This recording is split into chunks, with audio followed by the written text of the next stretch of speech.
Are you ready?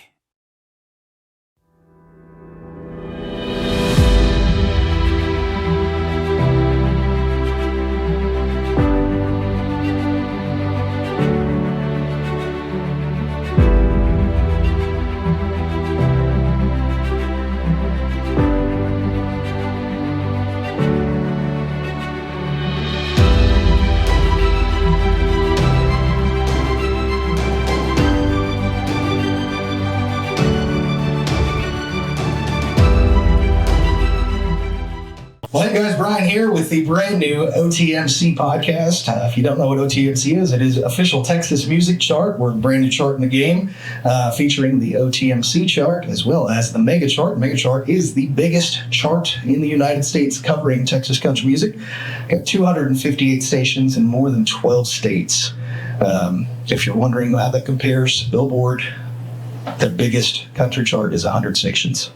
So, give you an idea on that. What we're trying to do here in Texas is bring Texas music everywhere, which is the purpose of this podcast, and which is why we have the notorious, the infamous man from the Backwoods band, Tejeda. I had to dress that up a little bit. Notorious and infamous. Wow.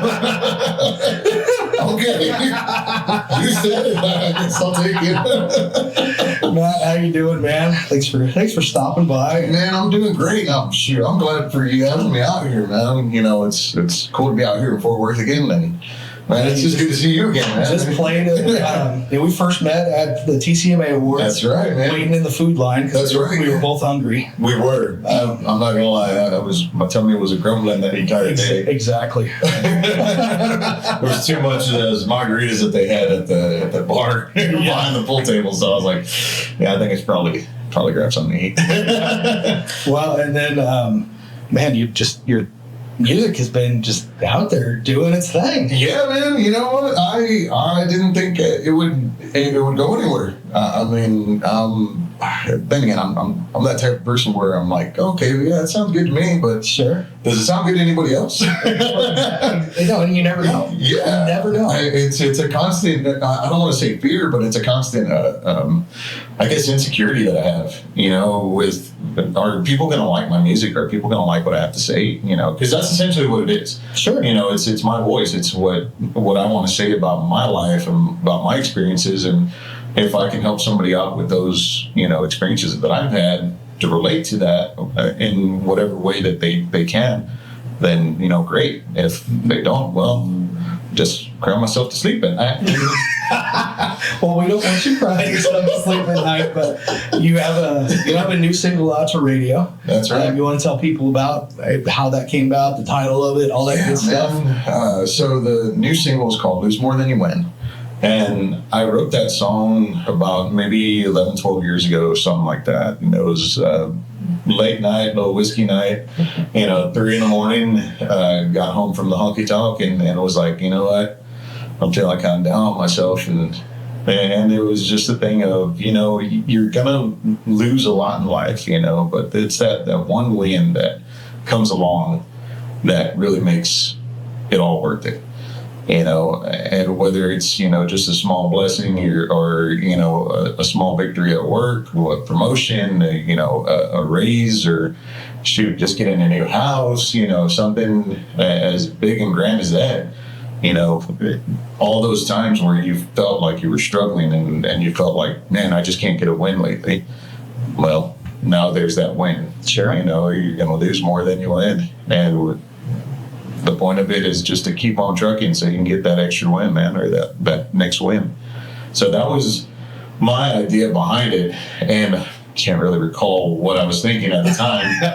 I just know I was a little bit, you know, it's a little bit sloshed on the whiskey, and made it to where I was like, you know what, yeah, this is definitely something where I want to you know, write this, and whenever we actually went and recorded it at the Woodshed, because we went out to Granger, Texas at the Woodshed. Sure. And went ahead and recorded that. Dude, I was lucky enough to have Kevin Dollar's band actually record the music for it. Yeah. So I was like, okay, cool. Who's going to be there today? Who knows? Yeah, no, Kevin Dollar's band's going to be the one that does the studio music for it. I was all, well, this is just gonna be the best thing ever, you know. I was like, dude, that's cool, you know. And so I got to meet John and the guys, and it was a cool little experience, because before that, my first single, I just recorded it at some guy's house, you know. Sure. It had, you know, professional grade stuff, but he was like, you know, hey, this is a scratch track, you know, go get it mastered. And I just didn't have the money to master it, so I was like, I'll just push it out the radio, whatever. I'll just see what happens.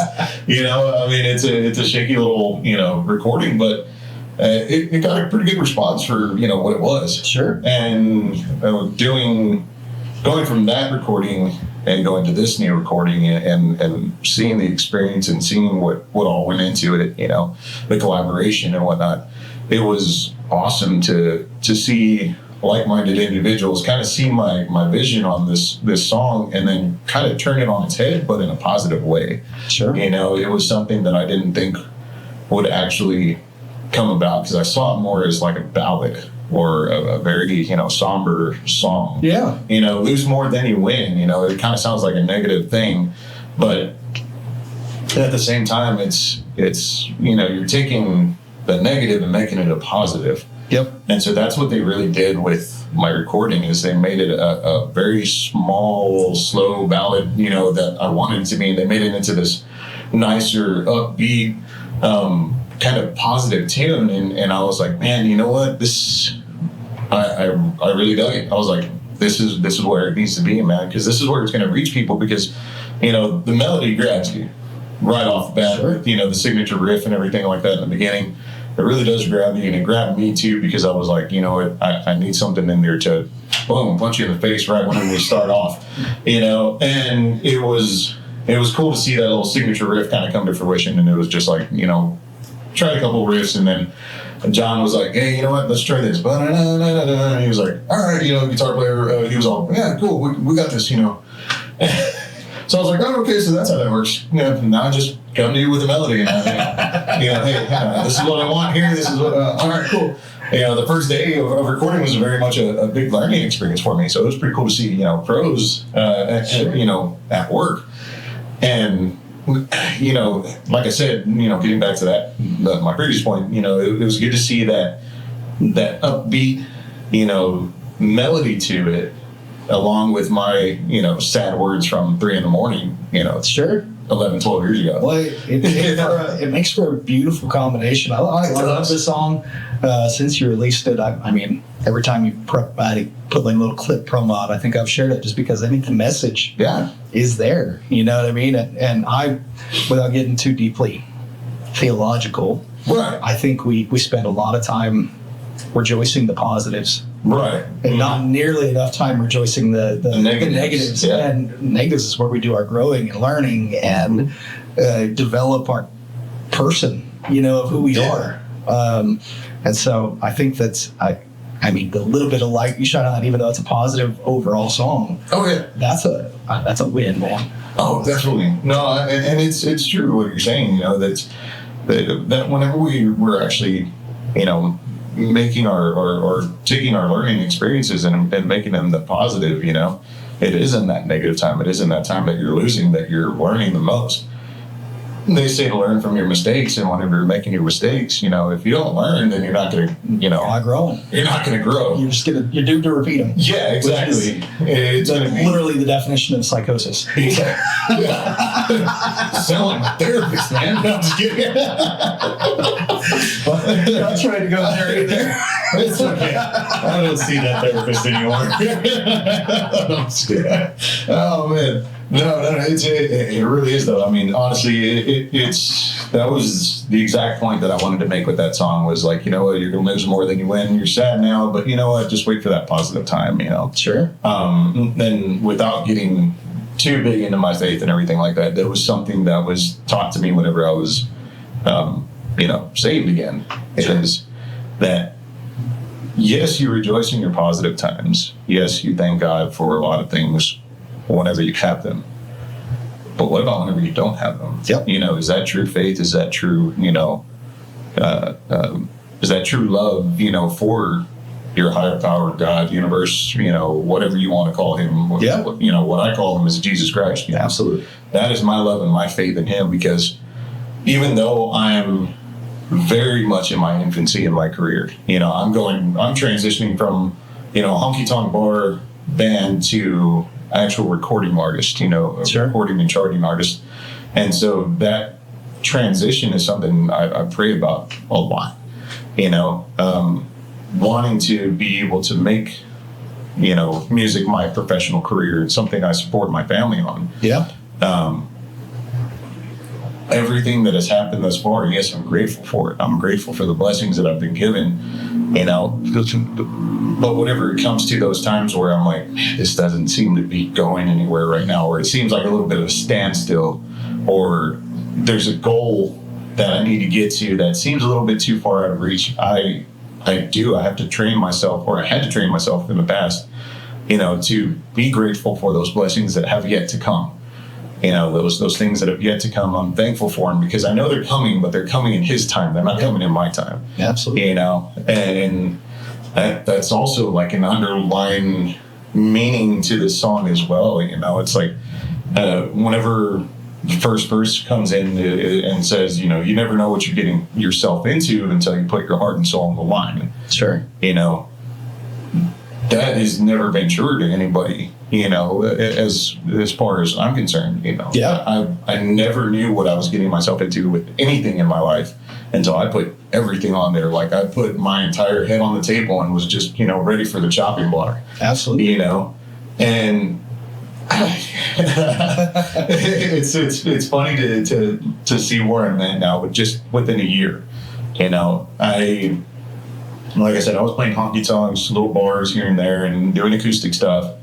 Met up with my manager Cynthia and G289, and dude, just the amount of work that we've done, and the amount of things that we've accomplished within a year. Because I just said, I'm ready to, ready to commit to make this stuff, the craft. Make this my career. Absolutely. Still work a day job and everything like that. Still have a side hustle tattooing, but this is where I'm at now. Sure. This is actually taking up a lot of my time, and it's a good thing. It's a big time blessing.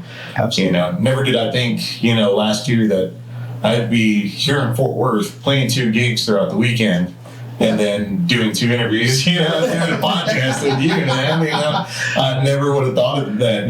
Just last year we'd be at the TCMAs, sure, and I'd run into you just talking in the food line. I mean, I'm not a believer that there's a plan for everything, but I think there is a plan. Right. I don't think it's a defined plan. Right. You know what I mean? I think that the goal might be there, but it's what happens along the way happens along the way. It might change the plan. Yeah. I'll just say, well, I'll put it that way. But I do think that people get put into our lives for a reason. Oh, yeah. Whatever that is, I have no idea. But I do think that people are, I think we find people that we need in life for whatever reason.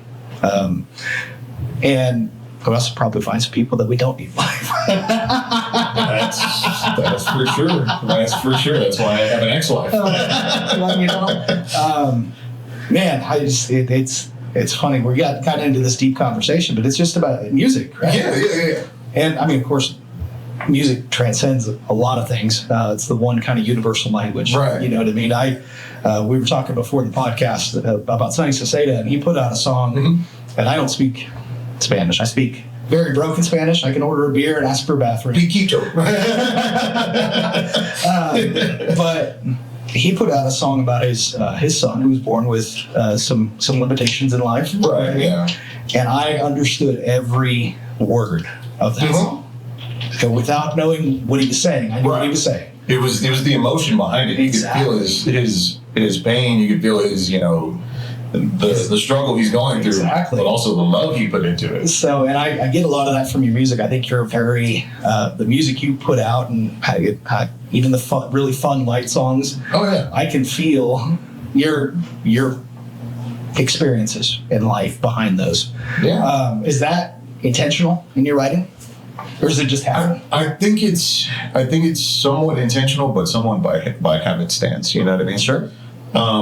I've had songs that I've written and have yet to put out because obviously this was only my second single. So I have songs that I've written that were like joke songs. I have one called "Life's a Beach," And I don't know if I'm ever going to put it out or if I'm ever going to record it and you know, put it to radio, but it's kind of like a funny song because the way it came about was my aunt had, you know, seen one of my recordings for my YouTube channel, and I put it out on Facebook, and she was like, you know, I want you to write a song that has, what was it?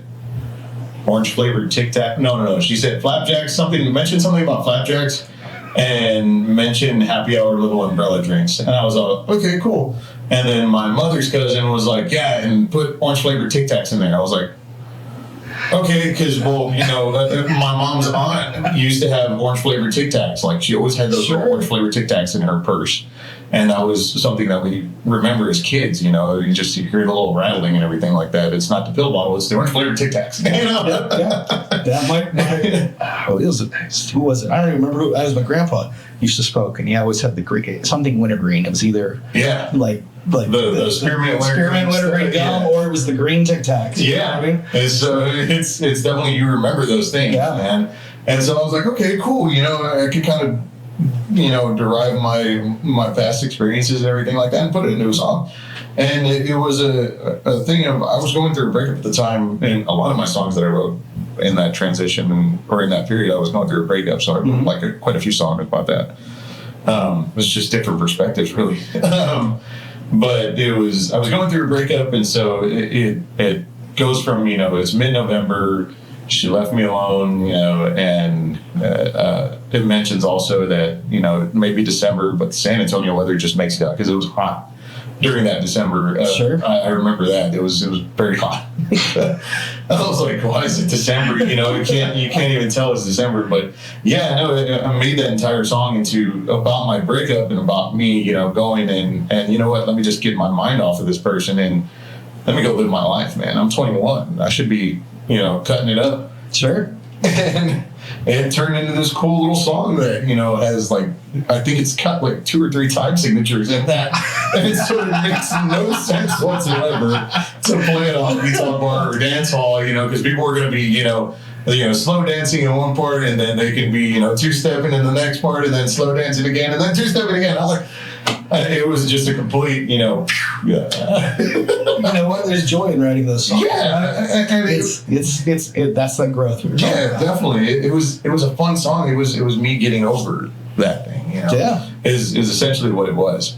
It was me getting over the experience of going through a breakup for a 3-year relationship, and now I get to be myself. Yeah.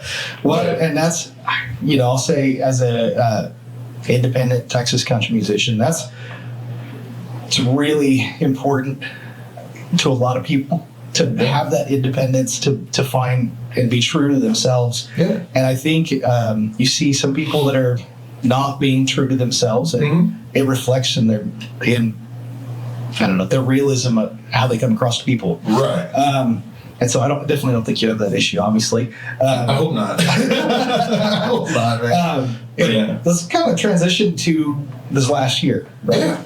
So you played the White Elephant last night, and for those that don't know, the White Elephant is, that's a historic place. It's a legendary place. It is. It's not big by any means. It's dirty. No, it's not. I mean, dude, the cowboy hats that they have up on the ceiling and everything like that. I was not even gonna lie. Whenever I first walked in there, I saw a bunch of cowboy hats just hung up on the ceiling. Don't ever touch them. I'm like, whoa, this is pretty cool, man. And I mean, if you've ever been to 6th Street in Austin and everything like that, you know these little dive bars and you know, little places that have live music going on. But going into White Elephant, you know, you round the corner and you come around, you know, the bar and the back of the stage, really, which is where the front desk is and everything like that. You take your $10 cover and you're like, all right, cool, I'm gonna walk in here, and you hear the music and you're like, okay, I just walked into a honky-tonk bar, man. Like, it's cool. It's a neat little place. People pack that little stage. I think that stage is just a little bit bigger than this office that we're in. Yeah. And people, I mean, you'll get 40, 50 people up there dancing. I don't know if I can do it either, man. But man, it's a cool place, and if you get there early enough, I've never been there early enough. They do a chili feed. It's owned by same guy that owns Tana Hills, and he's a chef, and they do cool. They do a chili thing just like they did back in the 1800s when that place opened. I didn't even know that. Yeah. I didn't even know that. I was driving in town the day of that gig, so I'm like, Chef Tim Love. I don't get there. That's part of his collection of companies. Man, now I got to make that. So a he point. owns that, and he owns the Love Shack next door. That's like a burger place. Yes, we ate there the last time we came. He's got I always miss the name of it's a Palm Suerte or something like that. It's a Mexican restaurant. Okay. Really upscale, nice restaurant right there in Stockyards. Plus, it's got Tan Hills and the grill at Tan Hills. And Nice.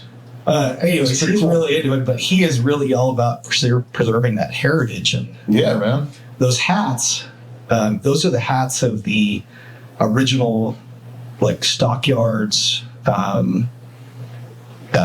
like board of directors. Like really? Those are the people that, going back to when the very first board was around. Wow. Those are like when you retire your position, your hat would go to the White Elephant. That's crazy. I didn't know that. Yeah, that's a cool little that's why history there's thing. names on. That's why there's names on all the hats. It's because those are the names of the people. I was wondering what those names are. They're not artists. Yeah, I'm like, are these like artists that No, it goes back to the. I'm like, I want to put my hat up there, you know. It goes back to the people that have basically kept the Stockyards That is so kind of the history. You know what I mean? cool. I didn't know that. That's a neat little fun fact for you right there. Absolutely. That's so cool, man. Hey, now I know. Now I can tell you guys. They Hey, played Pearls. yeah, we're playing Pearls down tonight. Yeah. Playing Pearls night. Yeah, That's down the road a little bit there. up at the top of the hill. Right across from Rodeo Exchange at SU. Yeah. I mean, Pearls has kind of been the new kid, but kind of the old guy all at the same time. I don't know. I heard that whenever they took it over, they remodeled it and they made it something else. Yeah. So, or what is Pearls? but up that way, one of the things that's kind of really cool, I think, for country music that's going on, and this is not me that do with you, and I apologize, but I just wanted to get it out there. Rodeo Exchange is getting back to the dance and roots. Yeah. And that's something that I think is really cool happening in Texas music right now is kind of dance music is coming back around. You know what I mean? It went away for a long time. It had, yeah. And now people are playing music that people can dance to again. And businesses like Rodeo Exchange that are there for really good dancing, they're finally coming back. So that's something cool, I think. But back to your, it's been a crazy year for you, is what I'm getting at. Yeah, no, it really has. I talked to Cynthia a little bit, and she was kind of telling me about your, a year ago you were playing just acoustic shows. Pretty much. Yeah, no, it was acoustic stuff. So before COVID, or pre-COVID, I had a set band and everything like that. And I was making sure that I was able to, have every weekend filled and whatnot. And it was actually, I think it was pretty much the year that COVID started, 2020. I had every weekend just booked. My previous manager that was managing me had every weekend booked for me, full band stuff, acoustic stuff, everything. COVID hit and just ruined everything. Everything shut down. Everything was just no more. And so what I ended up trying to do to kind of stay relevant, because I wasn't San Antonio famous at that time. Sure. I wasn't very well known. I was, people knew who I was because I went out and talked to people, shake hands, and went up on stage with other artists and did my own gigs as well. But I needed to stay relevant throughout the whole year where we're going to be, we didn't know when we were going to get back to normal. Absolutely, yeah. And so what we were doing is we would do free house parties. We do a drawing on our Facebook band page, and all right, whoever wants to enter a chance to win, share this. Yeah. Share this post. And did that, and we did quite a few little house parties, and we'd have a special guest come with us. So it would be like another local San Antonio artist that would come with us. That's cool. And we would have a house party at your house. It was kind of like the whole thing that you see in La Bamba. Have a pizza party with y'all. Only I'm not Richie Valens. And it's it's just your favorite artists from San Antonio, and you get to have basically a honky tonk in your backyard. I mean, and nothing wrong with that. People dug it, man. People doing that. Yeah, man. And it was a cool little thing to do. And then whenever we transitioned back to normal, as I would like to call it, it was nobody was calling back. None of the venues were calling back. I couldn't get a hold of anybody. Nobody was getting a hold of me, and it was just kind of, I felt like I was in a lull. So I need to just start over. I straight up needed to start over. I went to another booking agent before Cynthia, and I was like, "Hey man, what do you got, like acoustic wise? And, just so I can get back out there." Sure. It kind of seemed like everybody else around me didn't really need to like start over because they had their set spots and they were a little more established than I was. Because, and it's not to say that there's any kind of like nepotism or anything like that. It's just they were established artists. Exactly. They were established bands there in San Antonio. I was still building myself, before COVID. So I couldn't really fault anybody for that, that I was still being established. And now I have to reestablish my, already somewhat established, name. It's like, I was like, okay, let me start from scratch. Everybody that's already been established, they've got their thing. Now I just need to start making a name for myself. Sure. Again, and so going through that and doing the acoustic shows and everything like that, I started to kind of make a name for myself, started to kind of snowball a little bit. I started to do some more full band stuff, and then met up with Cynthia. And at first I was just like, I'm just kind of happy where I'm at. I'm not trying to do anything or go anywhere. And at the time, the job that I had really didn't allow me too much time to play gigs. So it was just acoustic and then some full band stuff. And a little later on, I started getting out of that job and started focusing more on tattooing and making my own, schedule, really. Once I started making my own schedule, I was like, I can probably start doing, music full time. I got time for it now. I don't have to worry about, if I have a gig this day, I got to make sure I take off of work. I make my own schedule. I'm my own boss now. Sure. And so that's what I started doing. I was like, what? I asked my wife, I was like, hey, what was that lady's name that we met that one place? She wanted to represent us and everything like that because, she heard me sing. And she was like, Cynthia Garcia. I was like, do you have her number still? Or do you have her on Facebook or whatever? Yeah. And she was like, I think so. Looked it up on Facebook. And she was like, hey, we met you at such and such place. We wanted to see if we could take a meeting with you. And she was like, yeah, definitely. Where do you want to meet? And we met up, at one of the little local bars in San Antonio. And we were like, look, this is what I want to do. And of course, my wife is always with me, so sure, I don't go anywhere without my best friend. Yeah, so absolutely. So my wife's there with me. We're taking a meeting with her, and I'm like, "This is what I want to do. This is where I want to go. This is what I want to start, playing." I think you're. And dude, she's all right. Cool, sounds good. I think she's done it for you, man. She's doing it, man. You're still growing. You're still growing. Yeah, definitely. You got a ways to go if you want to reach for where I think you want to go. But. Man, where can people find out tour info about you? Where can they find, all the merch stuff and all that stuff? So a lot of my stuff is through Facebook. I do have an Instagram. I do have the TikTok and everything like that. Yeah. So TikTok's Matt Tejeda Band. My Instagram is Matt Tejeda Music. And then Facebook is Matt Tejeda and the Backwoods Band. Okay. And that's where you see all the show dates. You'll see all, merch that'll be available at the shows. Or if you want to pre-order something, whenever we have a design out, just click on that, comment, hey, this is what I want, this is the size I need, and cool, awesome, send your money and we'll send it out to you, or we'll meet up with you at a show. You can pick it up. They definitely need to catch you at a show. Matt's going to stick around and play a couple songs for the Tiny Office sessions here in a minute. We're going to reconfigure the office a little bit. Man, thanks so much for swinging by. Oh, man, I appreciate you having me out here. Yes, it's been a lot of fun talking to you. So be sure to catch us next week for the next installment of the OTMC podcast. But we'll see you later, guys.